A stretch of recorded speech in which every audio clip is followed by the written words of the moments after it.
رخ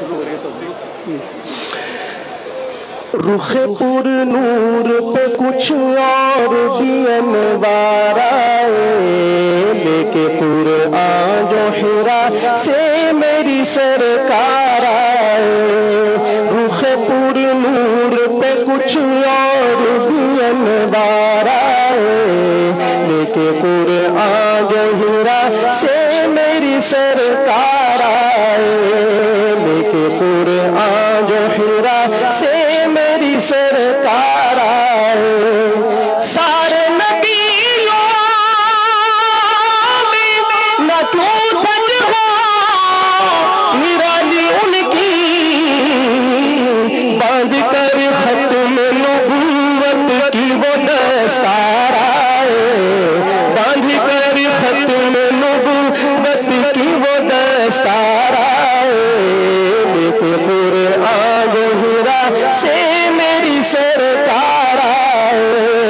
اہل دنیا کبھی دیکھا کوئی ان جیسا طبیب، اہل دنیا کبھی دیکھا کوئی ان جیسا طبیب، اہل دنیا کبھی دیکھا کوئی ان جیسا طبیب۔ سب شفا یاب ہوئے جتنے بھی بیمار آئے، سب شفا یاب ہوئے جتنے بھی بیمار آئے، لیکن قرآن جو حرا سے میری سرکار آئے۔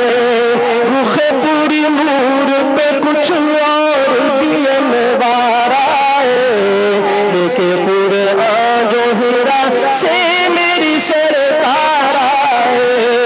جب ملی تجھ سے نظر رکھ دیا سر قدموں میں، جب ملی تجھ سے نظر میری آقا، جب ملی تجھ سے نظر رکھ دیا سر قدموں میں، تیرا سر لینے کو جو لیتے تھے تلوار آئے، تیرا سر لینے کو جو لیتے تھے تلوار آئے، لیکن قرآن جو حرا سے میری سرکار آئے۔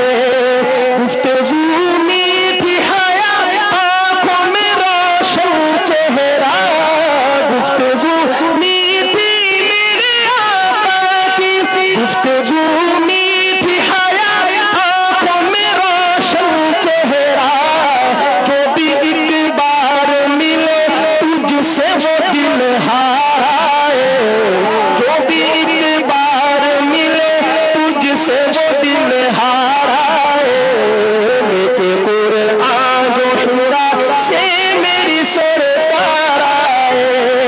حشر میں نکلے وہ جب لے کے شفاعت کا علم، حشر میں نکلیں گے میرے آقا، حشر میں نکلے وہ جب لے کے شفاعت کا علم، سب پکار اٹھیں گے مخلوق کے غم خار آئے، سب پکار اٹھیں گے مخلوق کے غم خار آئے، لیکن قرآن جو حرا سے میری سرکار آئے۔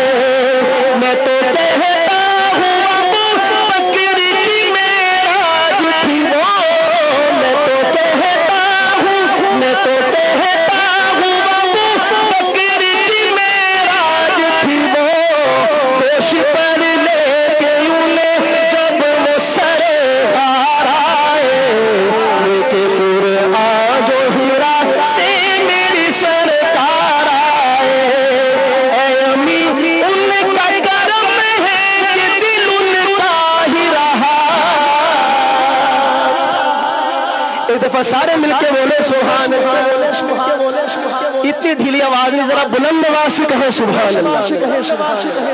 مولانا عزیز صاحب کی مجھے ناراضگی کا بھی ڈر ہے، لیکن یہ بعد میں سنا کے پھر شعر پڑھوں گا انشاءاللہ۔ شاہ صاحب کیونکہ تشریف رکھتے ہیں، ان کے والد گرامی نے ہی لکھی ہے یہ بات کہ 1953 میں جو ختم نبوت کی تحریک تھی، میں شیخو پورہ جیل میں گرفتار تھا، تو والدہ صاحبہ مجھے ملنے کے لیے تشریف لائیں گھر سے، اور شاہ صاحب نے مجھے ایک مرتبہ یعنی برسر مجلس یہ بات فرمائی کہ میں اپنی دادی جان کی گود میں تھا 1.5 سال کی عمر میں. تو اس سے ماشاءاللہ عمر کا بھی اندازہ ہوگا. الحمدللہ تعالیٰ سلامت رکھے ان کو. تو جو سپرنٹینڈنٹ جیل تھا اس نے اپنے کمرے میں ہی مجھے بلوا لیا. وہیں میری والدہ بھی تشریف فرما تھیں. اور کافی دنوں کے بعد میرا اپنی اماں سے آمنا سامنا ہوا. تو باوجود اس کے کہ والدہ پردے میں تھیں لیکن جسم کی کپکپاہٹ سے وہ معاملے کو بھانپ گیا کہ اماں جان کے جذبات جو ہیں وہ اس وقت جو ہے نا وہ اپنے بیٹے کی محبت میں ہے. تو اس نے ایک کاغذ آگے بڑھایا اور کہنے لگا کہ اماں جان یہ معافی نامہ ہے, آپ اپنے بیٹے سے کہیں کہ اس پہ دستخط کر دیں, اسی وقت آپ کے ساتھ گھر بھیج دیتا ہوں. تو امین گیلانی کہتے ہیں کہ میں تو ڈر گیا کہ والدہ ہیں کہیں ڈگمگا نہ جائیں, کہیں سرکار دو عالم کی محبت پر بیٹے کی محبت غالب نہ آ جائے. لیکن کہتے ہیں کہ میں ابھی لفظ ڈھونڈ رہا تھا کہ کیا جواب دوں کہ میری والدہ نے اسی لہجے میں فرمایا کہ یہ جو آنسو میری آنکھوں سے نکلے ہیں یہ تو مادرانہ شفقت ہے, اور جہاں تک بات ہے سرکار دو عالم کی عزت اور ناموس کی, یہ ایک نہیں 10 اس جیسے اور ہو تو ایک ایک کر کے قربان کر دوں اور پرواہ نہ کروں.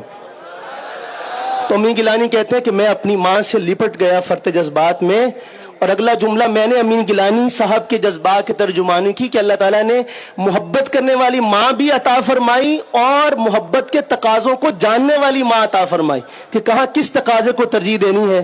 میں آخری شعر اس کا پیش کر رہا ہوں.